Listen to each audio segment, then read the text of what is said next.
جناب پیغمبر صلی الله علیه و سلم پرسیدن که یا رسول الله از همه زیادتر این دنیا چه چیز دوست می‌داری؟ گفتن حبی بت الی من الدنیا المرأة و الطیب. گفتن همه زیادتر ای دنیا اول زن ما دوست می‌دارم، بعد از اون گفت خوشبویی.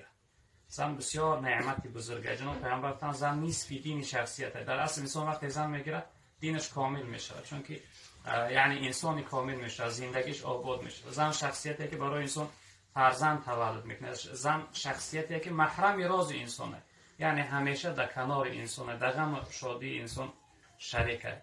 و این خاطر حرکت می بین تو محبت باش. حال ما در قرآن قصه یوسف و زلیخا میخونیم، ببینه که ایروی محبت خدا محبت اونا را در قرآن بیان کرده. یا قصه لیلی و مجنون مردم میخونن، این همش ایروی چی بود؟ ایروی محبت شد.